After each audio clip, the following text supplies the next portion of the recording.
Yes, yes. Hi, Lizzie. Am I calling you at an okay time? Yeah, this is good. Okay, thank you so much. I'm going to keep you about 5 minutes asking the questions again because there was a couple of great quotes and I was like so upset I didn't get them. Oh, I have no idea what I said, but... Well, I hopefully will remind you. Okay. You mentioned, so let's first of all set up Lizzy Rockwell. You are the founder, really, of Piece by Piece. Founder. Would you say? I don't know what that word means officially, but... Did you come up with the idea? You did, right? I came up with the idea, which was to have a community quilting group somewhere in Norwalk that would be a way to teach, I guess, I was thinking of teenagers about quilting. Yeah. That it would be set in a place near where people lived, so that it could be, oh God, I'm too tired this morning. Well, I think what you had said to me was when you were volunteering, you were doing an art project in the school, and what I found very interesting was you noticed that when the children were busy with their hands and their eyes were focused on what their hands were doing, that Yes. the conversation just flowed naturally. Is that what you said? You can quote me just like that. Okay. Yeah. And that kind of inspired you to start the quilting project? Yes.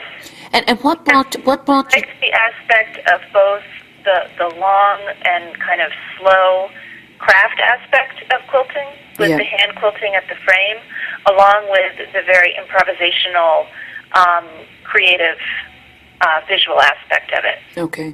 And what inspired you? Abstract design, Yeah. about, knowing how to draw, or, you could just use these shapes and patterns and colors Yeah. to express yourself visually. Yeah. And what inspired you, Lizzie, to bring together the two generations, the seniors and the students? Well, I did have a vision that it would be at some sort of communal living place, like a housing project where there was a community room, because I worked in places like that or visited people I knew in places like that. Right. But it was really Reverend Carter who had already sort of gotten an idea about doing intergenerational projects. Okay. And they did another project like this called Wisdom of the Elders, I think, and I would ask Anthony about that, because I don't really know that much about it. But Okay. I know that when we started the quilting project, they were also doing this other project around cooking Okay. with seniors, Okay. kids. So it was sort of Reverend Carter and I just had sort of a casual, friendly conversation about this idea over some Christmas cookies that I had brought him Yeah. through Yeah. Christmas, and Yeah. when it was still 2007. Yeah. And he, I said, because I had just seen Sandra, who was one of the quilters, at a Christmas party at my house. Yeah. And I had mentioned this idea of a quilting project to her long ago. And she said, I was just saying to somebody, when's that lady going to get that quilting project going? Yeah. Yeah. So Reverend Carter, like 2 days later, and Sandra had jogged my memory that we'd been talking about this for years. And I kind of outlined this vision, and he called me, a couple of days later and said, I want to present this to the board at Norwalk Children's Foundation. Can you write up something, formal? And so I wrote like a 10-page proposal about where it would be, who might be involved, what it would cost, all that kind of stuff that I guess you do when you apply Yeah. for a grant. Yeah. I didn't fill in any forms, but I just sort of laid out what I thought Yeah. we would need to know to fund it. Yeah. And then they got funding Yeah. from the board. And it's kind of nice to see that it's not just about the quilting, making the quilts. There's the children are there making the pillowcases, the pot holders as well, which is Yes. I mean, the thing about the quilts is they're so big, they're so ambitious, they can't belong to anyone. Yeah. Because so many hands have touched them.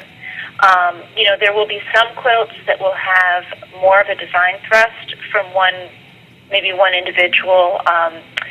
When we had the show at the gallery, I kind of put Eddie's quilt or Beulah's quilt or I would try to mention who were the main designers of the visual impact of the quilt. Yeah. But then after it's designed, and honestly, that's the fun part, there's so much hard work that goes into making it, so that it's not going to belong to the designer or anybody. It's going to belong to piece by piece.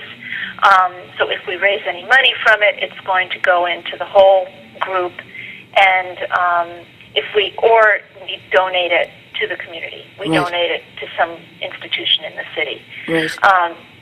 Because really it's not about the finished product, it's about the process. Yeah. But sometimes, especially, with kids, you need to give them a tangible result, their own personal effort. So that's why I started doing these small projects that could also be one person's vision, without necessarily any collaboration. Like, I'm designing this pillowcase. And then, many of the pillowcases we put up for sale at the gallery show and at our open house, but often we let the people keep the smaller projects. Yeah. And almost exclusively they're given as gifts to somebody. Yeah. I remember Nike and Andel were rushing to finish a pillow to give it to their cousin before she had to return to Haiti, and Shavana just made it, that beautiful cushion, her mother, and, they're almost always gifts, and that's a really, really sweet aspect of it. Yeah. Now, I understand that this is the quilt that's being donated on Saturday the 11th to the Norwalk Public Library is the third quilt to be donated to a public building, or to be given on permanent loan.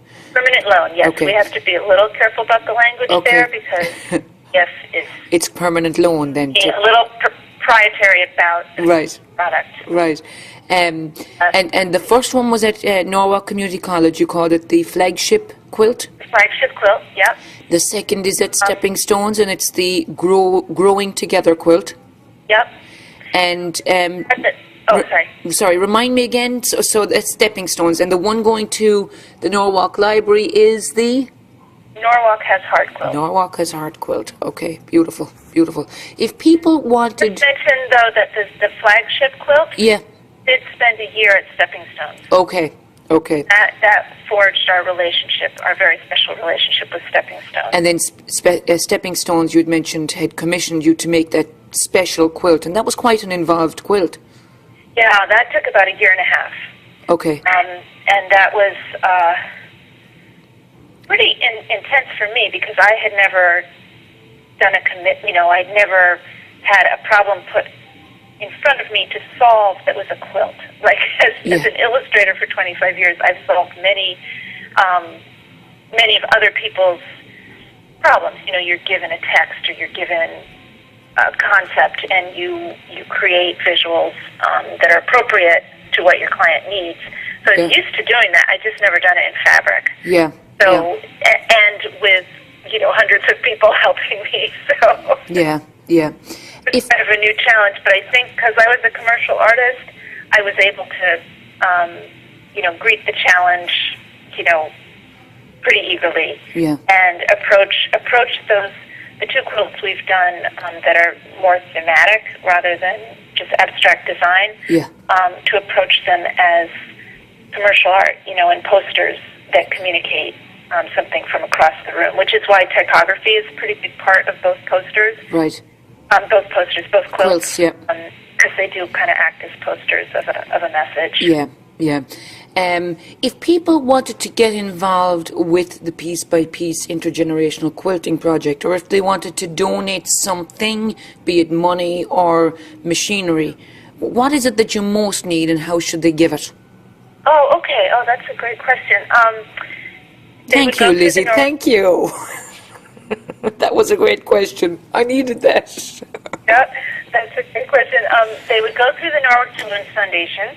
You would probably have the phone number. It would be whatever their main number is. Yeah. Or the website. They can get it online, yeah. cell phone or anything. I don't know that the Piece by Piece website has any link for contact. Okay. A really major flaw, isn't it? Yeah. I should look at that. It's not a very good website, to be perfectly mean about it. It's, I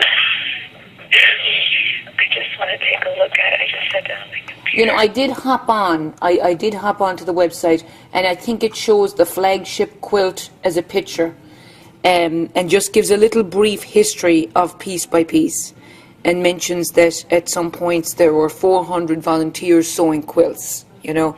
Right. Okay. What you have to do on that blog, on that website, is go into the blog. Yeah. Link, and then I'll tell you. Oh, good, he put it up. The library thing. That's great. It has photo albums and like some news events. Okay. Okay. So chronologically. Yeah. Now, so if it doesn't have a contact. It does not have a contact. Link. That's terrible. So if people the first thing they're going to think of, it's a quilting group. Do you need sewing machines? Do you need material? Do you need threads? Do you need, is there anything that, you would say off the bat if people wanted to give, that there's something you need right away? That's a great, let me think about that for a sec. We gratefully accept pretty much all donations. Yeah. And if somebody gave, for instance, a cash donation, we would specify it to Piece by Piece enrichment programs. Okay. At least, well, that's what I would like to specify it for, and that's what all of our fundraising goes to. Yeah. It's gone to our field trips. So we went on a trip to the Hartford stage and saw a play about Gee's Bend quilters in Alabama. Right. Even met some of the Gee's Bend quilters when we went there. We've taken 2 trips to New York City, to go to museums. We went to the Cloisters and the Met and the Museum of Folk Art, American Folk Art. Yeah. And we've taken a trip to Denise Schmidt over in Bridgeport. So that's what I think extra financial donations could go to. Right. But materials, anything is great. The only thing we don't need is heavy fabric that we can't sew into a quilt. Okay. Because many of our fabric donations end up being like upholstery fabric, which we can't use. Okay. Okay. So 100% cotton quilting fabric, quilt-ready fabric is great. Notions, scissors, sewing machines, cutting boards, rotary cutters, all that kind of stuff, rulers. Okay, okay. And finally, Lizzy, so you're looking forward to the big day for Saturday the 11th it's going to be great, yes. Yeah. Do you expect a big turnout? I never know what to expect. Yeah. I have no idea. I know that the Evite has gone out to hundreds, if not thousands, of people, and we produced 200 of our printed invitations. Yep. I know that consistently our big showing will be our friends and family. Okay. Who the quilters are so proud of this program, and they are so eager to invite their relatives, their parishioners, their neighbors, and those people really come out and support their friends, and relatives. Yeah. It's a great community project, Lizzy, and thank you so much for taking the phone call today. I really appreciate it. Pleasure. The idea that I had early on was that people's artwork would move out of these little rooms where they're making these spectacular things, and into the public.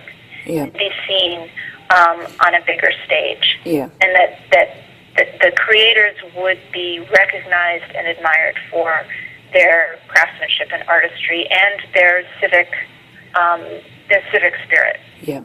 And so that's why these public institutions mean so much to us, that they support the program and that they give us this honorary spot in the city to shine. Yeah, it is. So,